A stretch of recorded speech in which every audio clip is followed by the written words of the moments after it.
So remember how I said in another video that it's important to get Black history from Black publications? Well, if you go back and read the Afro-American, which is a newspaper, you'll read some wonderful stories about the Reverend Dr. Martin Luther King Jr. You'll see that he was called Little Mike, Tweed, and also the King, as well as the Eye of the Hurricane or the Eye of the Storm by many.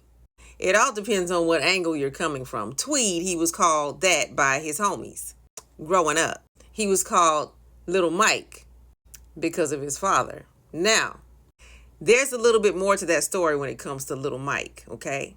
So I'm going to tell you about it, because it all comes from the Afro-American newspaper. So the Reverend Dr. Martin Luther King Jr.'s father was always called Mike or Michael, all the way up until he was 22 years of age.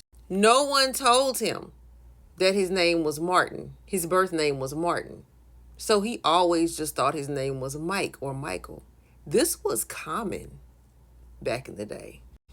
Black American culture thrives off of nicknames.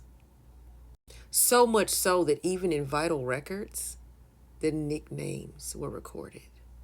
This is what happened to the Reverend Dr. Martin Luther King Jr.'s father. He really thought his name was Mike. His father, James King, ended up telling him one day, "Your name isn't Michael. Your mom was just calling you that for short. Your mom would call you Mike. Your real name is Martin." Dr. King Jr.'s father went that whole time thinking his name was Mike. It was even written on some documents. But when he found out his name was Martin, he was ecstatic. He was like, "Oh my gosh, I'm named after a Protestant preacher." And he accepted the name. It was his name wholeheartedly.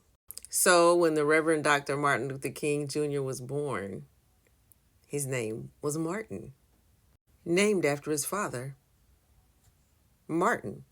Now, the Reverend Dr. Martin Luther King Jr.'s father did run into some problems sometimes, because on vital records, it would say Michael, and he would then have to go and correct it. Even today, if you read what his father's name, what he was born as, a lot of publications will say Michael, not his real name. He was born Martin. It's just that his parents could not read or write. But James King, Martin Sr.'s father, told him, "Your name was always Martin." Bump them vital statistics.